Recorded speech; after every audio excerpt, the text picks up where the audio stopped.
Stop the cap. All right. I stopped the video because I kind of have an idea where this is going.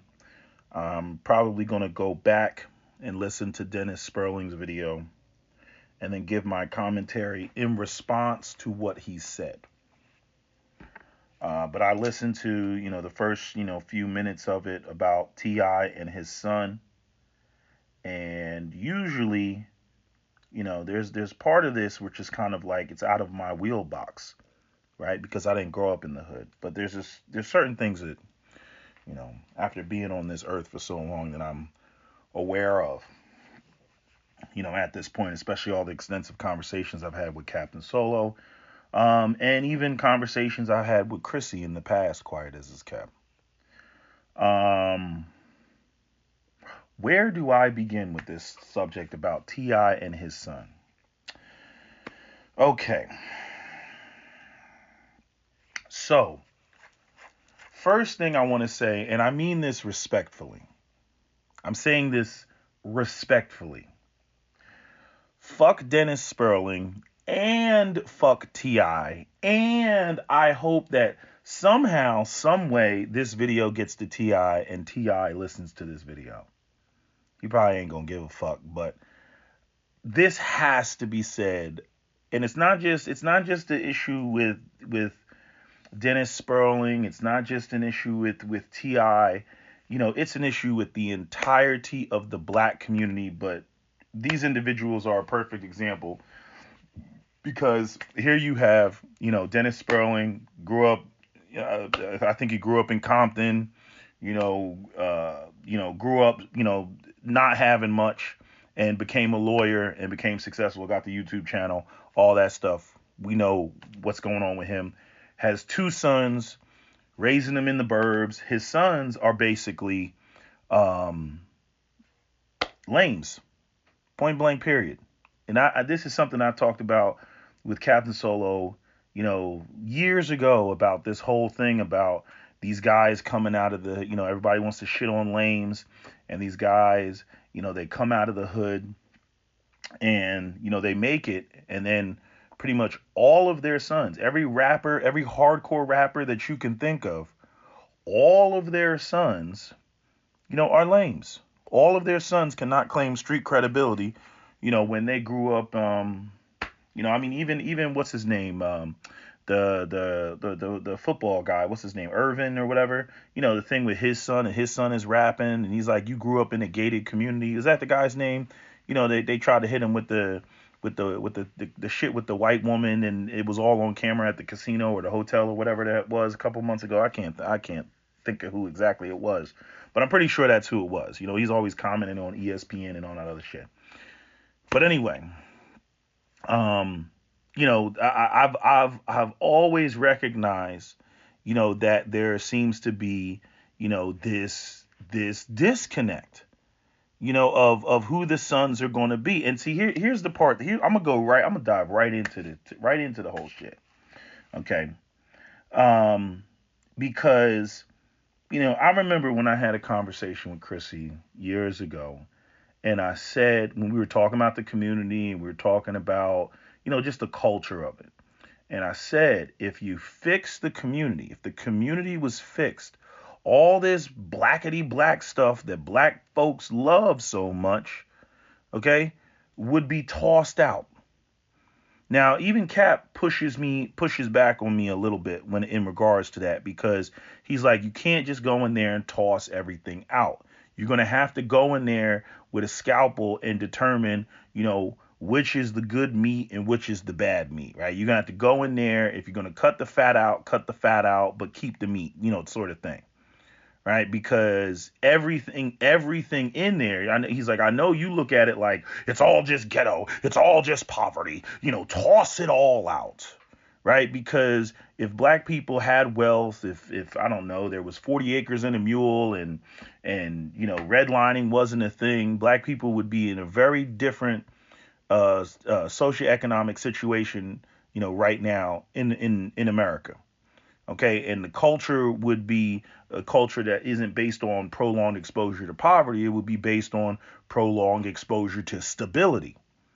And in an environment of prolonged exposure to stability, okay, everything that black people mock, when it comes to like white folks in the burbs, Asians, Indians, everything else, that would be us. Okay, we would be quoted. We'd have a whole community of of not getting it.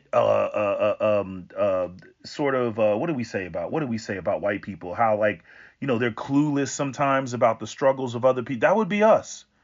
We would be clueless. We'd have a whole community of clueless, let them eat cake, type of, well, why can't you just go and ask your mom and dad to help you out? Like that's the type of responses that people would be saying. Like they wouldn't understand. What do you mean you don't have supportive parents? What do you mean you don't have, just resources that are just there? It's like the deafness of, Mitt Romney, when Mitt Romney went up there and talked about how, he just asked his father for $20,000 to go off and do something. Okay, that's what the cluelessness of stability brings, because that's your world. That's what you exist in. Now, the reason why I'm saying respectfully, fuck Dennis Sperling and fuck Ti.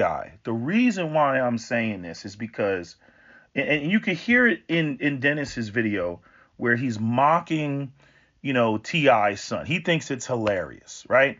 Because the coolest black man that you can be in the black community is a black man who came from nothing, came from the streets, and then went and you code switched and you became successful, right? Despite your upbringing, right? Despite the poverty.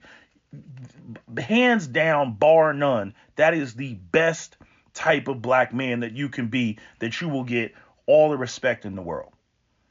It's like even myself, like when it comes to the as somebody who grew up in the suburbs and has two professional working parents, you know the one of the things that a lot of people don't understand. I remember I said this to Captain Solo a long time ago. Like, you can't do anything other than be successful.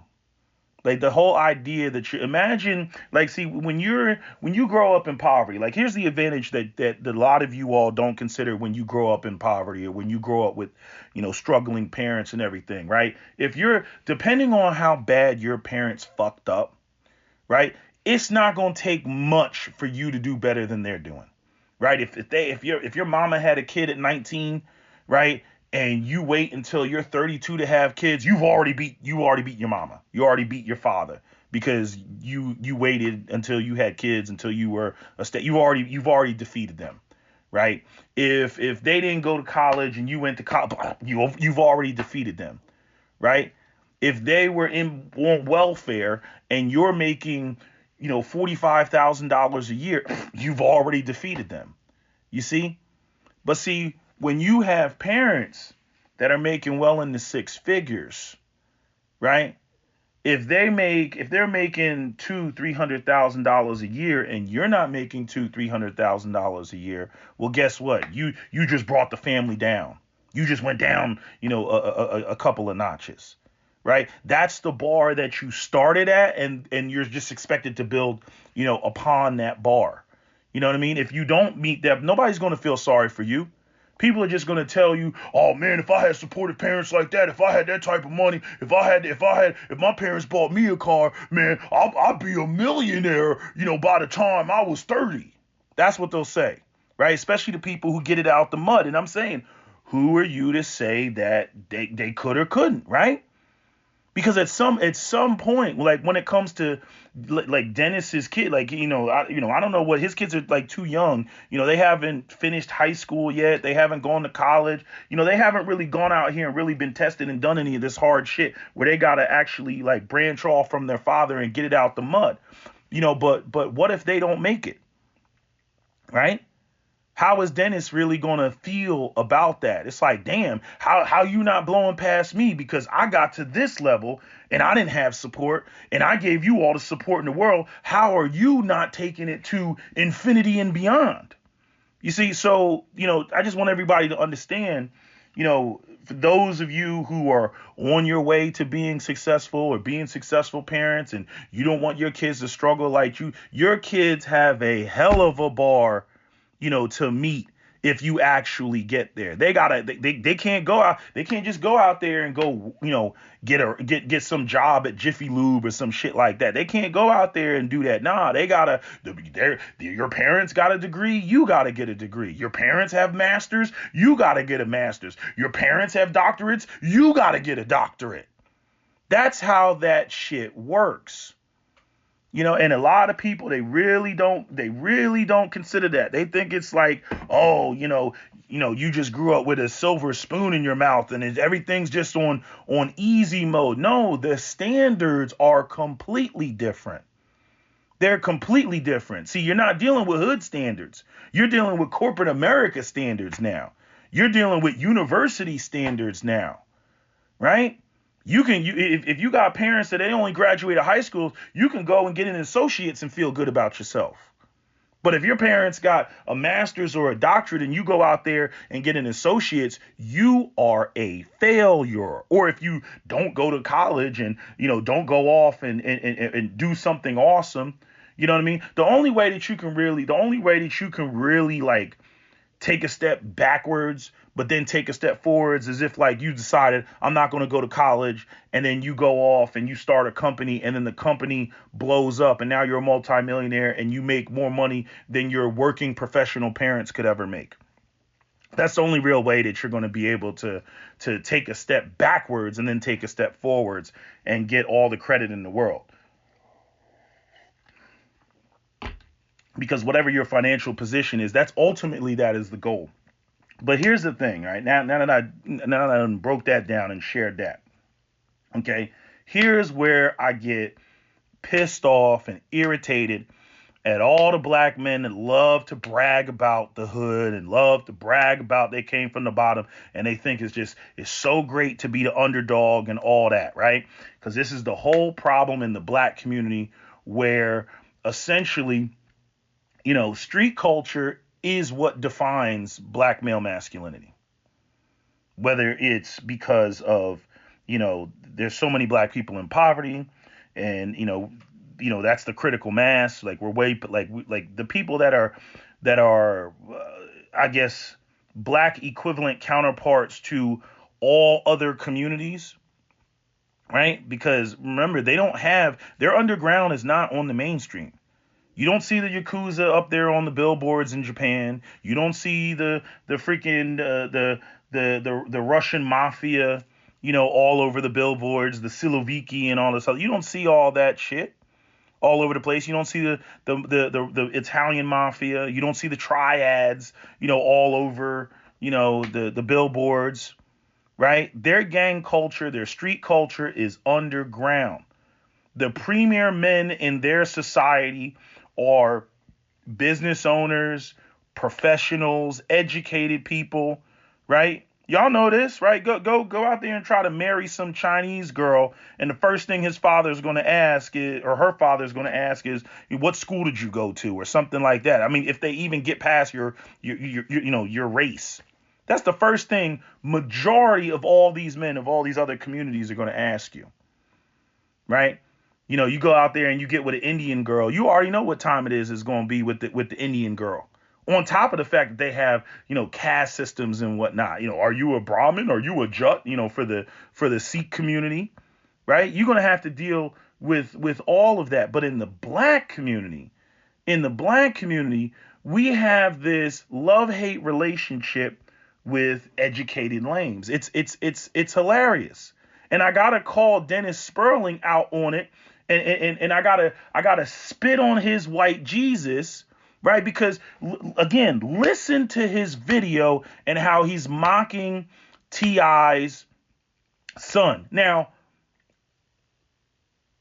the whole stay in their lane part, I'm 100% with Dennis and T.I. and anybody else. It's like, this young man should not be trying to, not, stay in his lane. But how can you expect him to want to stay in a lane that, truth be told, you don't really give it a whole bunch of respect? This is the stupidity of black men, even black men that get out of the hood and make it to, some sort of prominent suburban position. This is the stupidity of it all when they want to sit there and they want to sell the idea that black men should be doing out here and corporate brothers and we're suited and booted and we're 100 black men in suits and all this other shit. And at the same time, there's that underdog pride that lingers around. And it's not just the underdog, it's the whole thing that like it's like a Bronx Tale, like being Sonny from a Bronx Tale. Like there's this whole value system that revolves around the streets that you get if you're affiliated with the streets. And if you don't have that, especially as a black man, that there's something wrong with you. You don't really hold any value. I mean, even T.I., it took me 2 seconds to find this, right? Even T.I., he's got a song. Now, he's not specifically talking about, ELs, but I'm just saying, just listen to the lyrics. This is Why You Mad at Me. I got a question for you hating ass niggas out there. A, why you mad at me? A, oh, lame ass nigga, why you mad at me? Sucker ass nigga, why you mad at me? Remember late nights, earn stripes, serving straight white. He's talking about drug dealing. Talking shit, slapbox, clear into the daylight. Might fuss, may fight, but stay tight. Keep what the J need for the lighter, hit the bass pipe.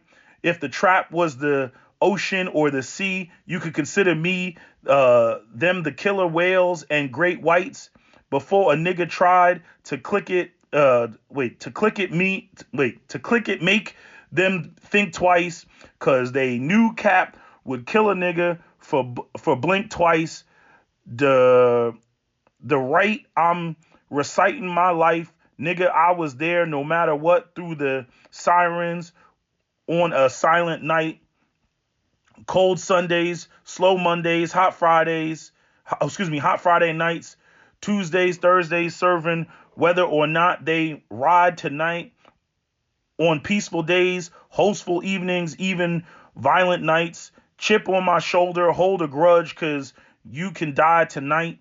I swear you niggas had no idea what my life was like before the bright lights and 500,000 just to grab the mic. It is cause I'm from the bottom to the top.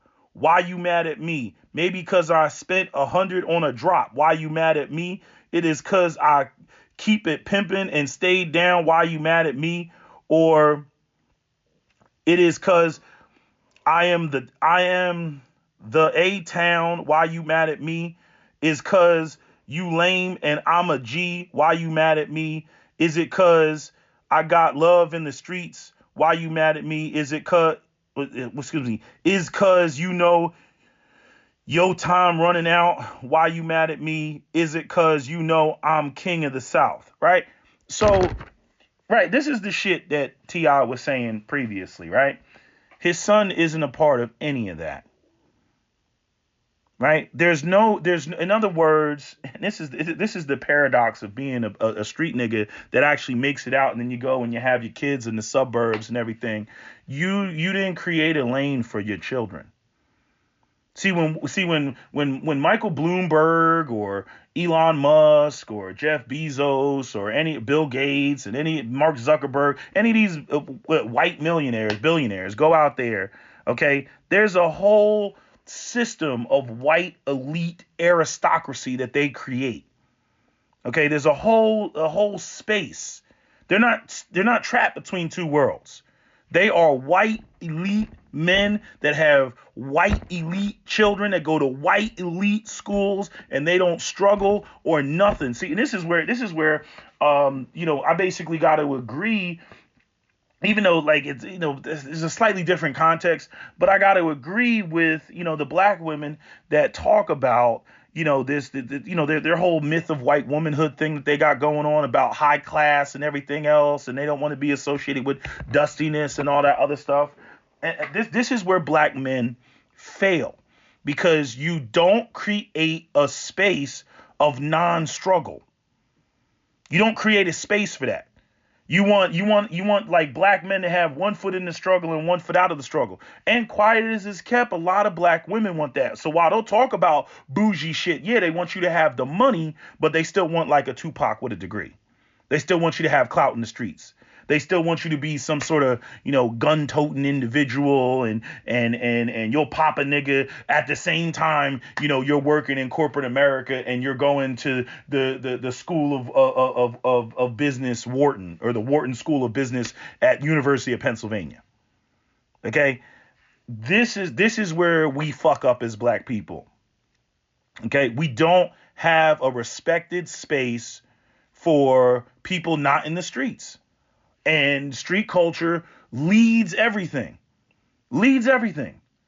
And then Dennis will come up here and he'll be talking his white Jesus talk about being a good moral Christian and this, that, and the third, right? But yet again, there's all this emphasis and all this respect when it comes to people that come from the bottom and come from the streets. Being an upstanding moral Christian with the sweet twinkle of white Jesus, and you're not from the streets, and you grew up privileged, you couldn't get any more of a lame square box.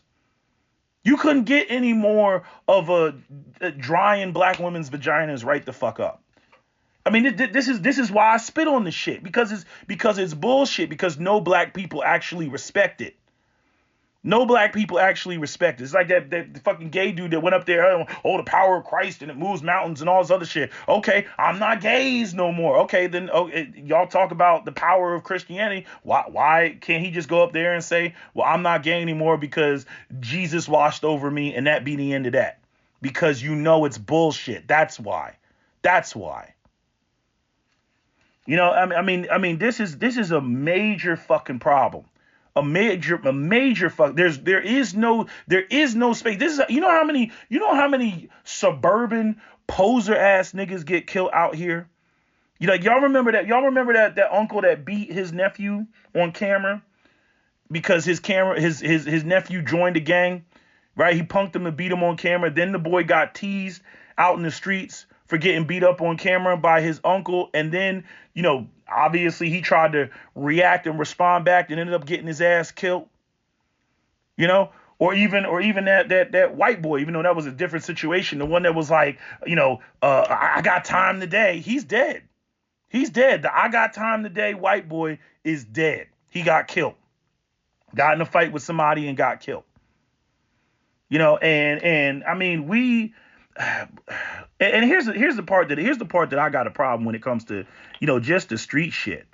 Because again, when it comes to the street shit and y'all challenging each other, y'all want to give that respect. But when it comes to the street shit and y'all challenging white supremacy, y'all niggas silent.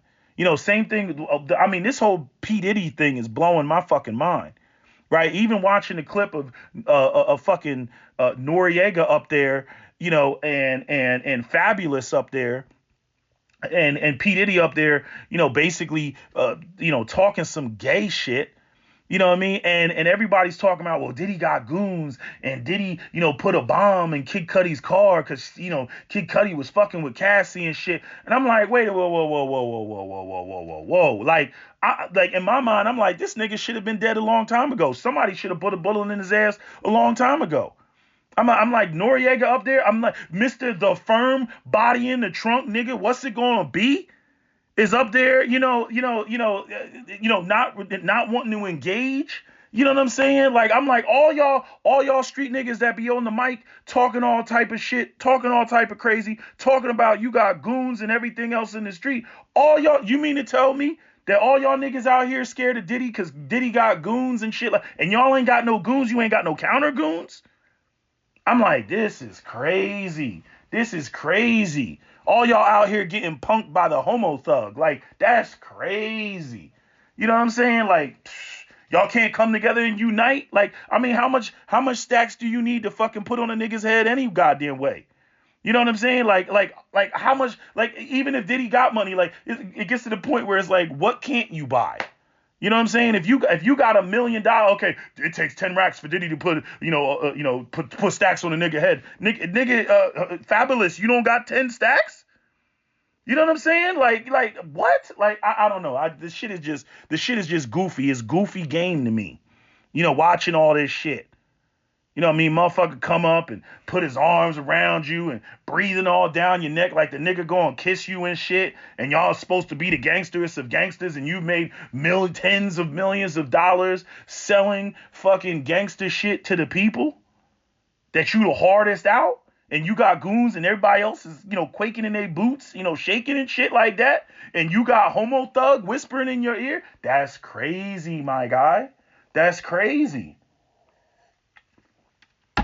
I'm with Corey Holmes and shit like that. Like nah, like that's what did he say? That shit's like the war shit. Like he was like the warrior shit come out. Like there's just certain shit that you do, and it's like nah, you gotta die. But in any event, my overall point is there's no space, for any black man to not be in this. I mean, just look at the disrespect. Look at I mean, it's funny because like there's no compassion. They're like, oh, nigga, you grew up privileged. Nigga, isn't that the goal? Isn't that the goal to have a whole community of black people who grow up privileged? But look at how you put it down. I mean, this is the credit. This is the credit that I gotta give to like all other groups, of men. You know what I'm saying? Like, where do you hear where do you hear Indian man? You know what's so funny is the origin of the word thug, which is thuggy, is an Indian word. That's what they used to call the criminals that used to hijack traveling caravans in India. They called the thuggy. But anyway, I'm saying you don't hear nothing about Indian dudes claiming pride, like they came from the slums of Mumbai and they moved to, Toronto and they drove cabs for a few years and then they bought a cab and then they started a cab company and now they're a multi-millionaire. Or they started a trucking company in Canada. I know some Sikhs that got trucking companies in Canada. Balling out of control, came from fucking nothing. And the kids go off and go into engineering, go to medical school. They're ashamed of coming from the bottom. They're ashamed that they don't have a pedigree. They're ashamed that they try to hide that. They hide that. Not, and when I say hide it, I mean, it's not something that they throw up at the forefront. There's nothing sexy about being poor or struggling or any of that. But when it comes to black people, because we got street culture and street culture makes it look glamorous. And on top of that, street culture is associated with substantially more wealth than, the concept and the idea of black men going out here and getting a degree and being educated and then going and working, in white corporate America, like, the respect for those men died. Now we can have a conversation about black men having businesses and owning their own businesses, because there is a difference between, being black professionals in the community and being able to hire other people. I mean, whoever the group of black people that were supposed to be the leaders of the black community and control the economic landscape and hire other black people in the community, whoever that population of black men, y'all niggas failed. Okay, whether y'all the boomer generation or the silent generation, y'all niggas failed. Okay, we can talk about white supremacy and what they did, but regardless, at the end of the day, you lost, you failed, and, the street culture took over. Illegal activity took over. You would have a whole bunch more respect, or that category of black men would have a whole bunch more respect if they were the ones that were the movers and the shakers in the community. You know what I'm saying? Like just think about even this shit with P. Diddy and everybody seemingly running around all scared. They whispering his name, talking about don't go to the, don't go to the house with the dude, to take that dude. It's like, we know who you talking about. But notice how they got to say it in innuendo. I'm like, damn, like Diddy is feared like that? And see, that's the whole problem. When you have the street, everybody's scared of the street dudes and all that other shit, but ain't nobody scared, of the educated lames in the community who should be networking, having businesses. They should be the ones throwing around money, putting 10 racks, on somebody's head. They should be the ones, doing that. Right? They should be the ones with the private military corporations and shit like that. They should be the ones. You see? This is like that whole thing with the Jeffrey Epstein and the island and everything else like that, and all the crap about, how, he was a part of Mossad, and, he was blackmailing, politicians and presidents and whatnot, having them have sex with underage girls and filming it, and then, that being the leverage, like what you see what happened to Prince Edwards. You see what happened with that shit.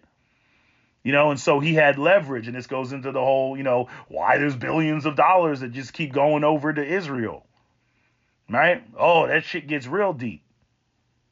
But I'm saying, you see how magically, Jeffrey Epstein just died in prison. You see what I'm saying? You know how many levers of power you got to go through, and how many strings that you got to pull to have something like that happen, and nobody saw anything. See. The white professional elite class, they like their shit is on like such an astronomically high level, like it can't even be compared to. And the street niggas that do have, millions and billions of dollars, Jay-Z's and all that other shit, like, Ice Cube. I mean you go through the whole list, like y'all ain't moving like that. Even the street dudes ain't moving on that type of level. You know what I mean? Where you got the niggas with the earpieces and the fucking, the freaking, submachine guns underneath their coat. You ain't moving like that. But my overall point is, we haven't created a lane for there to be any sort of respectability, for there's this sort of professional class. So basically the black community is going to just, and see, this is the whole thing, because this goes back to what Captain Solo said about the only way for light-skinned dudes to come back is to basically decapitate, dark-skinned dudes, head on a stick, and then have movies and propaganda that just emasculated dark-skinned dudes all over the place. And it seems like that's the same, like we've created a dichotomy in the black community between educated lames and thugs, to where if thugs become successful, or dudes from the streets become successful, they still want to maintain and be the premier dude because they came from the bottom and came from the streets. And then their sons just basically like exist in limbo. And then we wonder why you end up with a lot of these educated, lame, square ass black men that end over the fence with Becky and go off and make their little biracial kids. There's no place for them in the black community. There's no place with them in the respectability politics with other black men and with black women. The street culture is the culture in the black community. And that's why T.I.'s son wants so desperately to be a part of that. And he can't be a part of that. It's like, well, you a lame. You need to stay in the lame category. There's nothing for him in the lame category. What's there for him in the lame category? Now, see, if he was to go out there and start fucking with some white girls or some other races of women and just took daddy's money and invested it and was like, hey, I'm T.I.'s my father and he's a multi-millionaire. If he were to do that, oh yeah, he don't have to do shit. He don't have to impress nobody. They're impressed with the fact that you come from wealth. That's all we care about. Because we over here, our goal is to live life comfortably and cushy, and that's how we function. We ain't over here trying to embrace the concept of struggle. We not over here embracing that. We not over here embracing. This is why all these rappers get killed in the fucking first place. All these niggas that they making money and they stupid asses, sitting around wanting to stay in the neighborhoods that they in. You know what I mean? Riding around and they $100,000 vehicle like Young Dolph. Like, fuck is you doing? Get the fuck out of there. You got savages running around. They jealous. They feeling some type of way. They hating all this other stuff. Right? But nah, I got to keep it real. I got to stay to the streets. You know what I mean? This is why Ice Cube left. I remember when he said he was never going to leave. He was criticizing other cats for leaving. You know what I mean? But then he turned around and was like, man, I got kids, man. It's just that simple, man. I got kids. Right? You see what happened to Nipsey, right? So, We have this. And I'm saying, it's like, is it the responsibility of the street dudes to create a lane for the educated guys? I, I don't think so. But as a matter of fact, I know so. You got to be in the dominant position, period. But the problem is the black community is so broken and therefore so backwards that essentially, I mean, unless there's going to be the death of hip hop, there's virtually no way for ELs to come back. That whole structure of what used to exist in the black community when we were under Jim Crow and you had to, have your own, communities before, the urban renewal and the purging of black communities, like going back to Rosewood and Tulsa and everything else like that. There was no street culture to contend with. Okay, so when it comes to the black professionals, right? There's no communities anymore. There's no places where we predominantly, reside, where the educated lames, live, exist, operate, have businesses, all that other stuff. That's why we're having conversations about who needs to move back to the community and in order to be present and be visible and be an example. But I'm saying, how do you contend with the street culture that's there? Like at the end of the day, and I've had this conversation extensively with Captain, so it would be a bloodbath. Okay, quite a few people would have to get blown the fuck away. ELs would have to blow them away. Period. It's just a reality to assert themselves as the dominant force in the environment, or they would have to hire other goons to blow away other goons on some like Diddy type of shit, putting racks on people's heads. You know what I'm saying? To make sure that the environment is safe and secure for women and children and whatnot. Then the women would slowly shift away from the street dudes, because, they would be like, I ain't messing with you because, you better not let so-and-so find out. You know what I mean? Kind of like, the way that like the Nation of Islam or the Black Panthers were back in the 1960s. You know what I mean? Like dudes weren't afraid of a woman calling the cops on them for putting hands on her. No, they were afraid of her calling the Panthers. You see? So, at the end of the day, might makes right, and that's what you would have to have.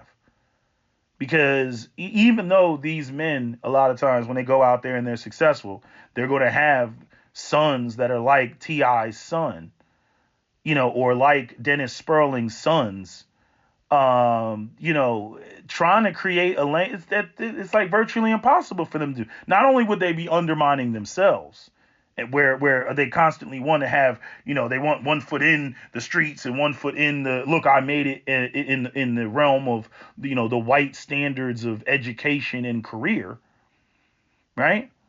But how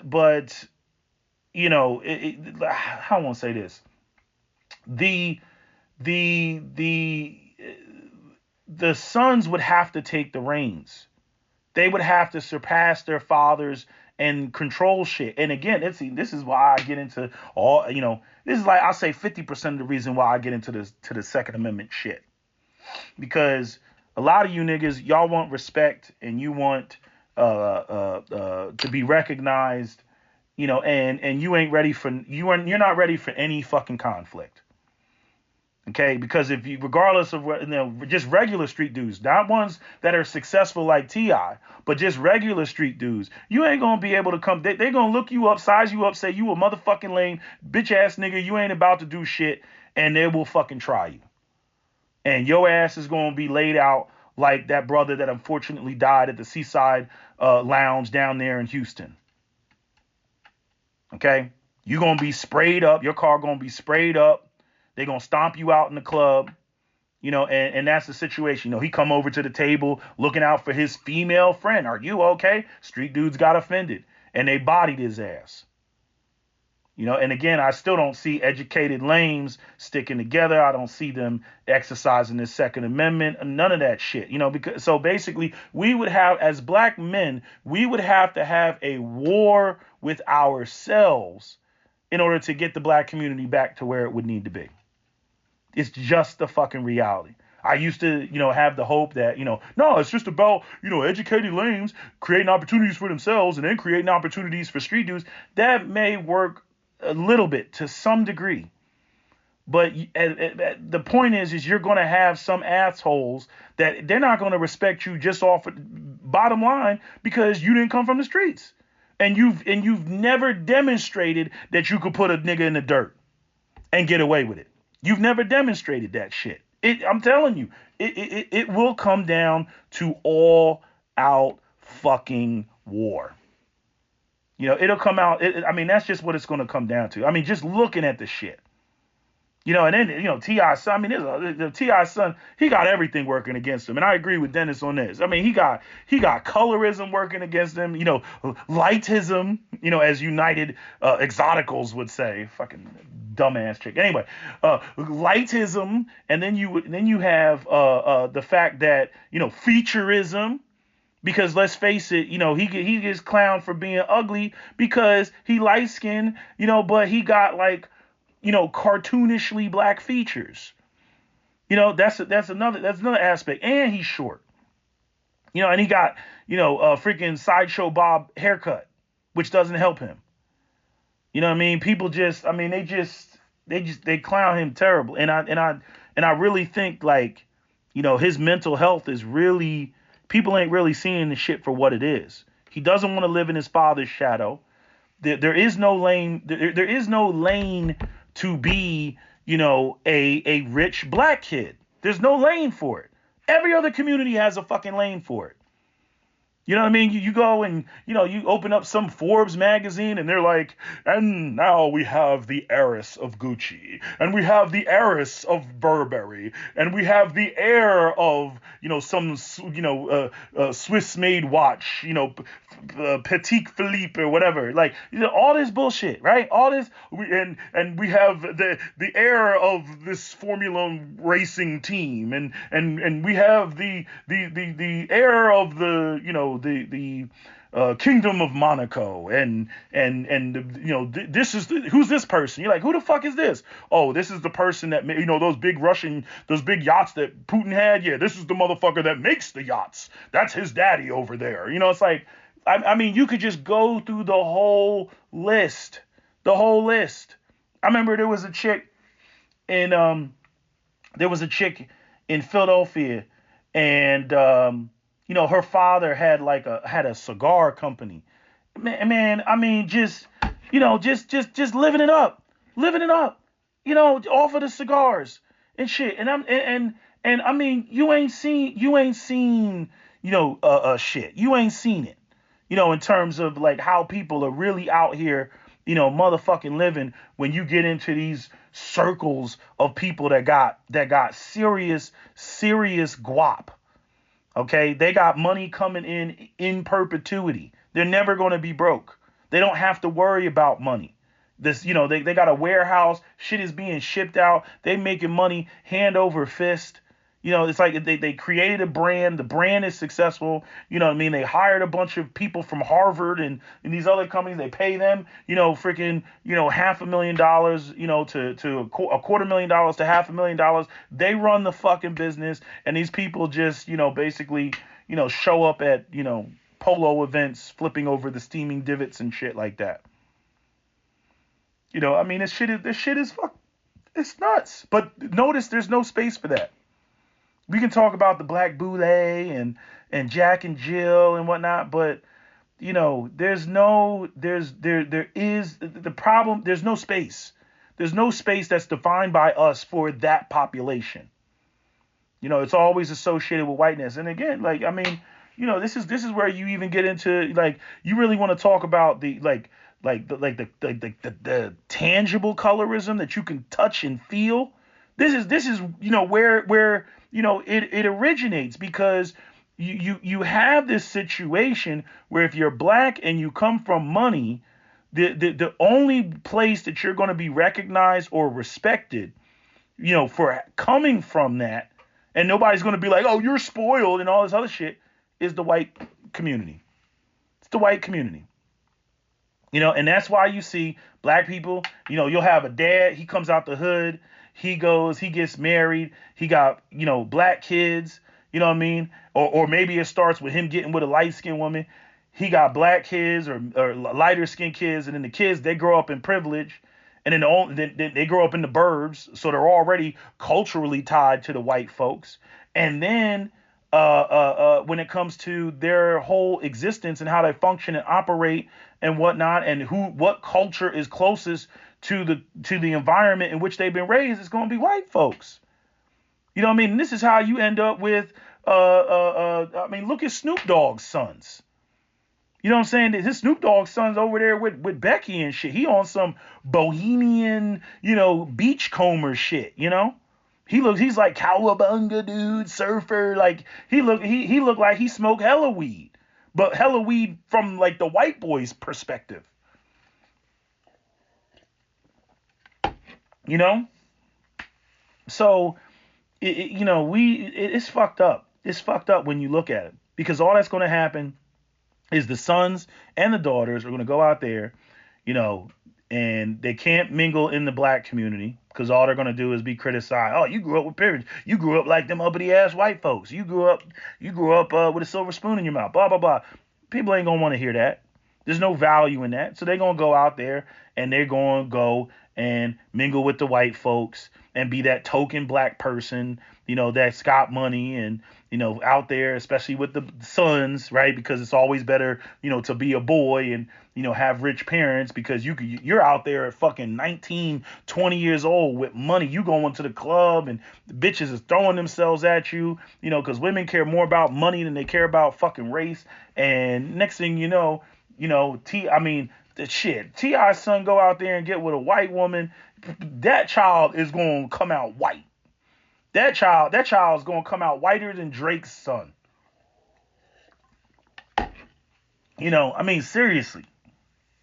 And that's what it's going to be. And that's how black wealth just goes off and gets diluted. You know what I mean? Freaking Umar Johnson's in the background. I beg your pardon. I beg your pardon. Yeah, sorry, Umar Johnson. This is how that shit works. Because there is no lane for the black people who are not in the streets that's actually respected by the majority of black people. Many of the black people that black people love to listen to, they have to qualify themselves when they enter a space with "I came from nothing." Otherwise, black people ain't gonna listen to them. That's just what it is. Sometimes I wonder why I even have an audience because I didn't come from that. And I know I speak for a lot of people, who didn't come from that. I'm a byproduct of the rise of the black middle class, in the 80s and the 90s. The black people who, went to college, in the the 70s and the 80s. So I'm glad Dennis put the video out. I'm glad that that people are having this discussion. I think people are having the wrong discussion. They're having the wrong discussion because as black people, we love the streets. We love the underdog. We love the idea of, coming from the bottom. And then now we hear. I remember when Drake caught hell for this because Drake, the idea was Drake wasn't struggling like that. Drake ain't from the streets. And so, Drake's raps, are somehow invalid. This is the whole thing, even with Kanye West, because Kanye West is another one that didn't come from, the streets. He wasn't in the streets. And that was actually an issue, when it came to, him rapping and his affiliation and association, with Jay-Z. Because he didn't come from the streets. His whole his first album, College Dropout, it's like, even the title of it, College Dropout. It's like, I remember, at that time period in the sea of, what was out there, probably I'm thinking like a DMX album probably dropped sometime around there. You had Dipset. Freaking Kanye was doing pretty much all that Chipmunk 1960s speeded up, Chipmunk. You know what I'm saying? I'm ready. I learned, it's already, right? All that shit, all that Jim Jones, you know what I mean? Like, I mean, all of it, all of that was Kanye. You know what I mean? Musical genius, can't take anything away from him. But uh, you know, this has been a problem, and it's going to continue to be a problem. And all like so while everybody's sitting there talking about, and this is why you get people who like, man, fuck the black community when they get an education or they get their shit together or whatever, because there is really no value for that population of black people. There's no lane for them exist. Everybody wants to not respect them and then expect them to somehow, start breaking bread with the entire community. And that's part of the reason why it doesn't happen. Part of the reason, not all the reason, but part of the reason why it doesn't happen, because they really don't get that respect. All of their respect is predicated off of structures and institutions that are not controlled, owned, or operated by black people. And that's a valid point. And that's another reason why it's not respected. Educated lames and black professionals are going to have to go out there and create their own lane and their own space and generate their own wealth, that is independent of, the white infrastructure, where they at least can resist or have fuck you money to some degree, and definitely have more fuck you money than, street culture and guys in the streets. But we don't see that. They actually have a media machine. They have significant amounts of promotion. When you look at hip hop culture, rap videos, and they're out there showing their wealth, on display. And this is why I partially don't agree with some of the people that talk about like live your leisure and, or earn your leisure and, oh, you shouldn't be buying this and you shouldn't be buying that and everything. I'm like, I hear all y'all. I feel y'all. I totally get it. Black people don't need to go out there and buy bullshit, name brand stuff and all that other stuff. But by the same token, you cannot end up with a population of black professionals that are going to be respected by the quote unquote standards of the black community or in the black community if at all times they're being frugal, and then the face of wealth and ostentatious wealth in the black community is always street culture. We know what white ostentatious wealth looks like. Did y'all see that wedding that they had recently in France talking about, some car dealership? Did you see the wedding? It was a wedding in France. It's like the wedding was ridiculous. I mean, it looked like a goddamn fairy tale. I think it was in France. It looked like a goddamn fairy tale.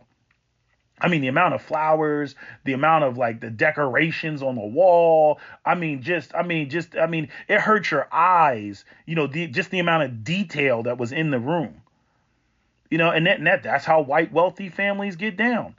But it doesn't exist. Like, when the last time we seen like a non-street black wedding of two successful black families getting together and linking up? And then again, like I said, the whole thing, the fucking Jay-Z getting with Beyonce, you know what I mean? And I know Jay-Z don't want to hear this, but again, Jay-Z in any other community would have never had access to Beyonce, never had access to, the daughter of a black professional, man or woman. Wouldn't have had access to that in any other community. You don't see anybody coming from the streets going off and getting with, going off and anybody from the triads getting, with somebody's daughter in the CCP. You know what I mean?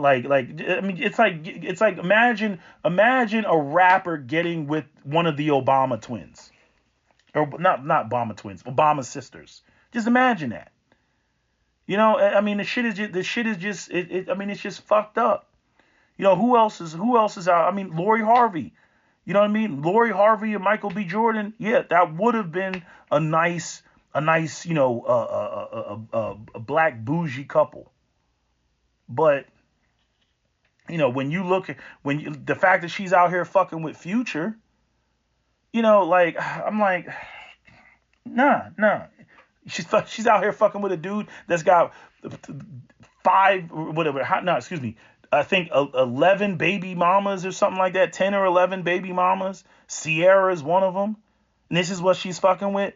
Like, you know what I'm saying? Like, in other words, like black, like, and this is what a lot of black folks don't get. Like, what do you want to call this? High class, status, bougie, whatever. It don't really have any cachet because it's too close to the fucking streets. There's no separation.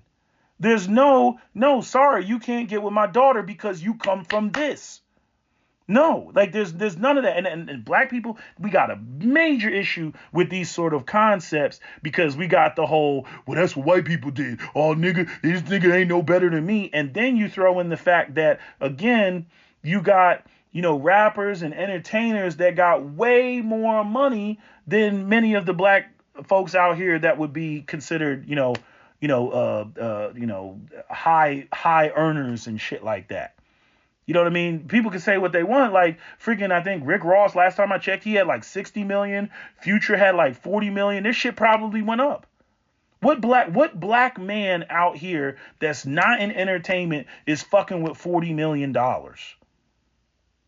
Where meanwhile, I can go into the white community and I can find a whole bunch of white business owners that have way more money than any white entertainer that you want to name, or the white entertainers that there are few and far in between. Like, they're people that like have like, long, freaking, a portfolio of albums and shit like Bruce Springsteen or some shit like that.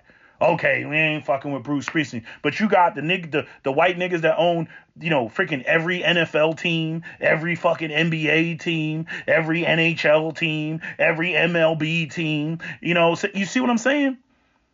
So we don't have that.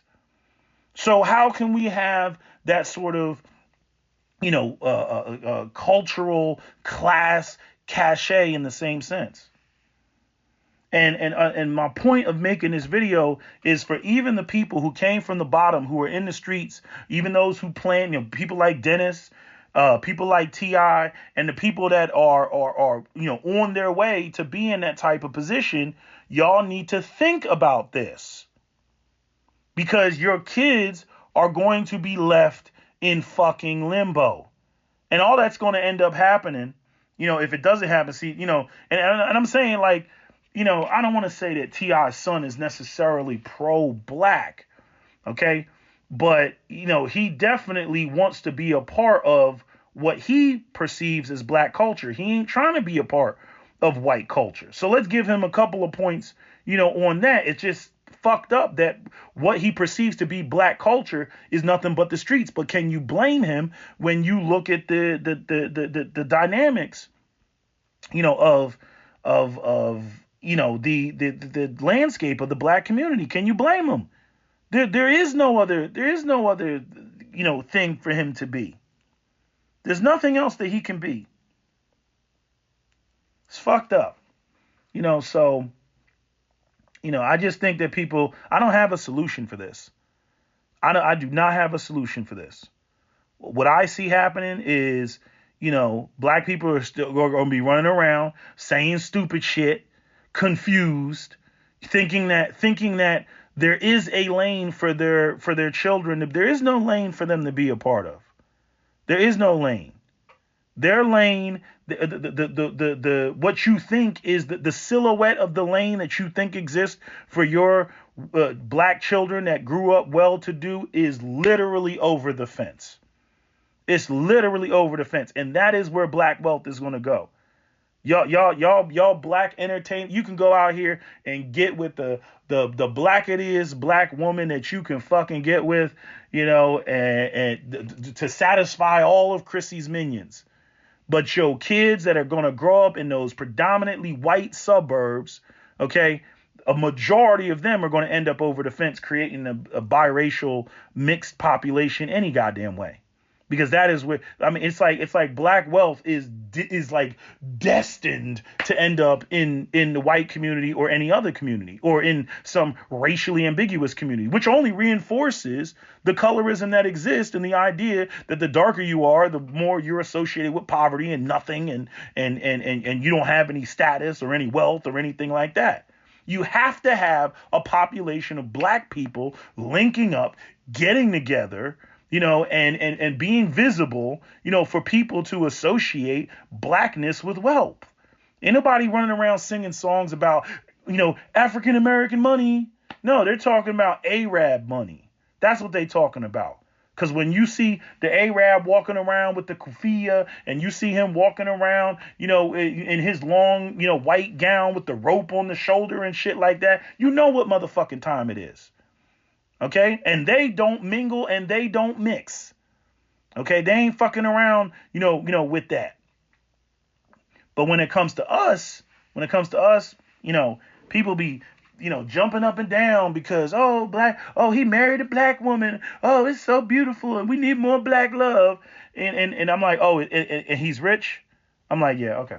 And they're going to grow up. His kids are going to grow up in the burbs, and his son or his daughter, the daughter, she's probably gonna, be one of these bougie ass Valley Girl voiced black girls, and she gonna go out there and get with Chad, and the son, he's gonna go out there and get with Becky, and then when those two black parents, that were like, fucking Quincy Jones or somebody that people want to jump up and say was so great in the black community, when they die, those mixed kids will then have the fucking wealth, and they will go off, and I mean, it's just rinse and repeat.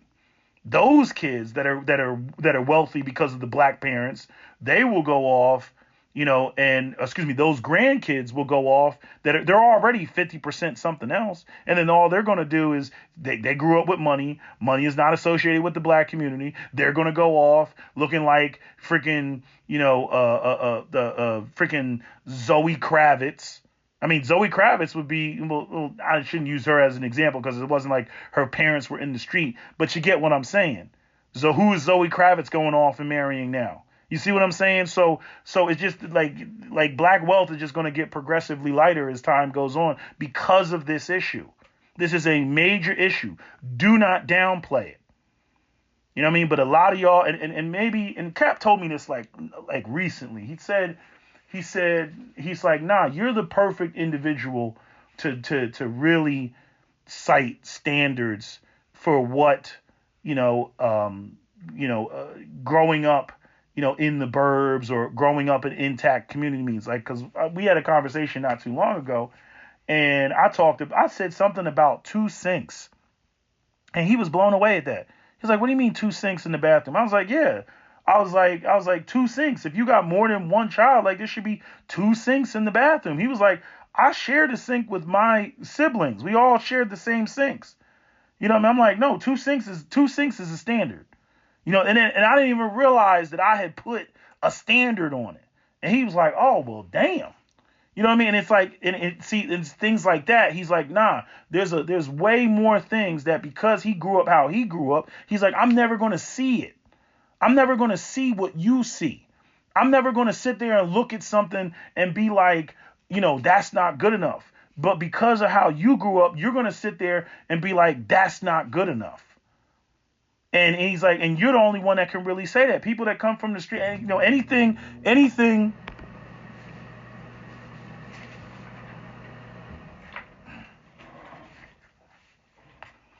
anything that's better than how they came up is, it's just, anything that's better than how they came up is, seen as, that's sufficient.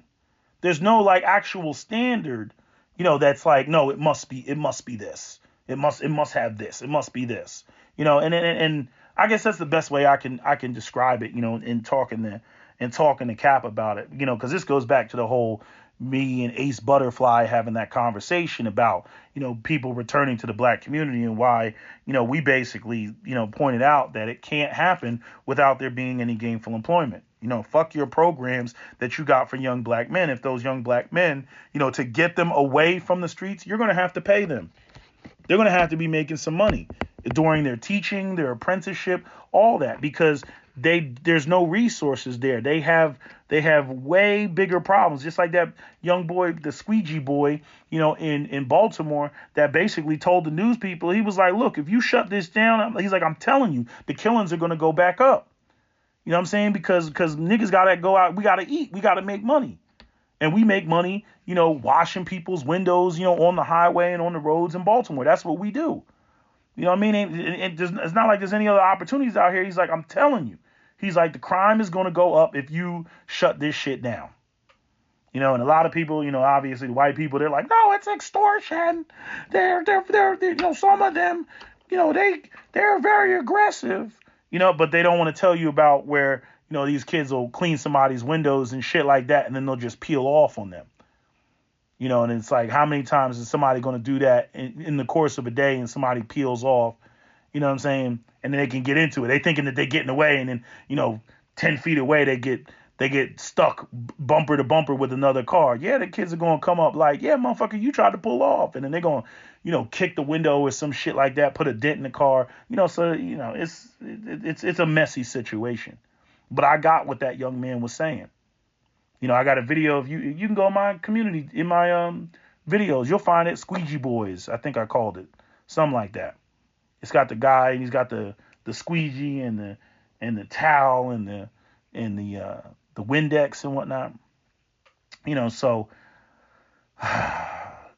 it's just something to think about. I don't want to. I know I made this video longer than it needs to be, but I really got to drive this point home. We have a cultural dichotomy in the black community that no other community has. No other community has. Street culture is the underground. And in the black community, street culture is the premier black culture. And because of that, you see what you see with T.I.'s son. You see that shit. I'm not saying it doesn't happen in the white community, but first off, if a white guy is doing that, he's basically adopting a culture that is not his. He's adopting the identity of a community that's not his. Because you got some rich white kids that go out here and they want to be black so bad. I remember that they had that kid that was I forget what the heck was it? Not the affluenza kid, but there was a white kid that he was a part of like a carjacking or something, or they did a drive-by, and the white kid got off, and he came from like a wealthy family, you know what I mean? And they gave him like a slap on the wrist, that type of shit. Look, there's tons of excitement in the black community when you're on the edge and, living on the edge and everything else like that. That's like this shit that I'm hearing about, freaking,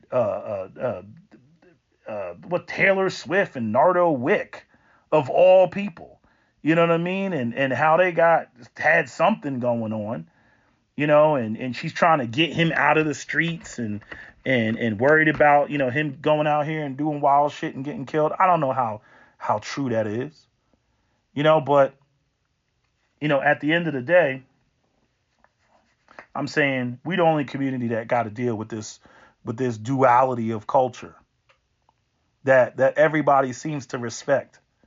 You cannot be a better black man in the eyes of the community than be one that came from the bottom and made it, in the mainstream. And that's what we like to see as black people.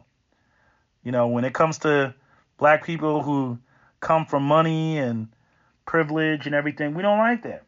For some reason, we don't like it. We think that those people are acting white and they're being white and they think they're better than other people. Like there's a whole aspect of white elitism, which is directly tied to wealth and money, that as black people we don't like. And we like the money part, but we don't like the other part. And I'm not saying that we have to necessarily mirror every aspect of what white people do or any other community does, but you got to recognize the double-edged sword when it comes to that, and what you're losing when you don't function like that, when you try to be ghetto fabulous and blend the two worlds. When you're trying to what did Chrissy call it? Remember she did some videos, talking about this whole it was like Cash Doll and a bunch of other women. They were doing this whole what the fuck was it called? It's like not ghetto fabulous, but it was, I forget what it's called. Somebody's gonna say it in the comment section. You know what I mean? But it ended up being a problem, like even for black women, that were, when they were trying to do the whole um, damn, I'm forgetting all these terms. The damn, not the bougie life, the it's not pretty privilege. It's damn, I can't think of what it is.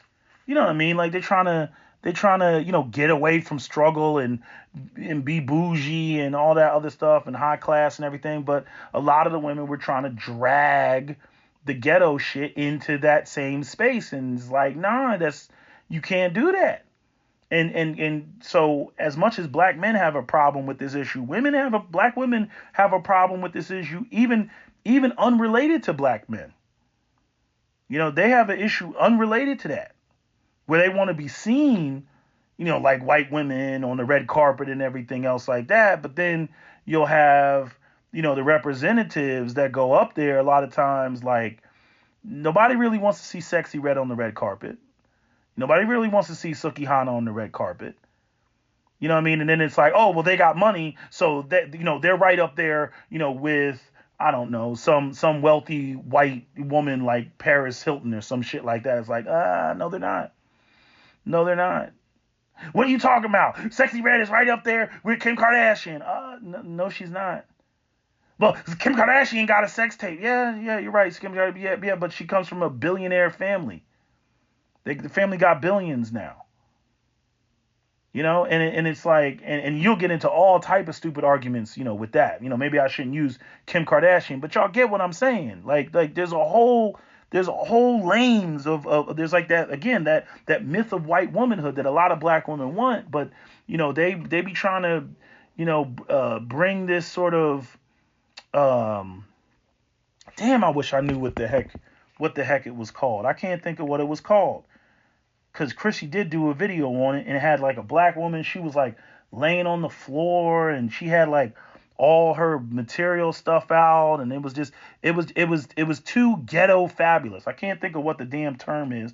I know somebody's going to say it in the comment section, but I can't think of what the damn thing is. I'm upset about that. Damn it. Somebody's going to remind me, and then I'm going to have to like commit it to memory, because it's a good term to describe, this issue. It's an issue. It is an issue when it comes to black people. We're trying to get away from poverty. At the same time, we carry the stench of poverty with us, and we don't know how to let it go, because our identity at this point is completely tied in, locked in, and immersed with poverty. And we think, this is where we get into all the, me, I'm a real nigga, I'm a real bitch, I'm keeping it real, I'm keeping it 100, I'm keeping it, we from the streets, and we just this, that, and the third. And I'm like, damn. So y'all talking about generational wealth. How do you have generational wealth and this continuation of this conversation about who's a real nigga and a real bitch and the streets and all this other shit? Because if you're passing on generational wealth like T.I.'s son, he's not going to have any connection to all the shit that makes you a real nigga and a real bitch. They're not going to have that. You know what I'm saying? Like you don't even see the Italian mafia talking no shit like that. Teflon Don and all that stuff, all the money that they were making and trying to pass on. You know what I mean? Many of them have so many kids that have nothing to do with the mob anymore. They were, trying to get out of poverty and stay out of poverty. But black people, it's like, that is black culture. I hate saying it, but it's like that is black culture. And again, it's not anything that, we particularly did. It's just the thing is, it's spinning on its own axis. Once you take, resources out of a community for a prolonged period of time, you get a subculture. But the problem is while black people talk about wealth and Dr. Claude Anderson and earn your leisure. I don't know why I keep wanting to say live your leisure. Earn your leisure, while we keep, bringing up these people, right? We still can't let that shit go. Black people will walk into a space and talk about their struggle life as a qualifier to speak, amongst and to black people with any sort of authority. It's like nobody wants to be dusty, but when it comes to qualifying yourself in the black community, you gotta have your dusty card. And I'm like, okay, well, where does that leave the future generations of black people who are supposed to be the black people who are the first generation not born in poverty, who are then supposed to take that, build upon that foundation, and then keep black people multi-generationally out of poverty? What keeps black people, quote unquote, real today in the black community, that's not going to exist 3-4 generations down the road if we were to fix or correct any of this shit. Your kids are going to, think, act, and behave like many of the other groups. Now, again, the problem is if we continue down this path of ostracizing the people who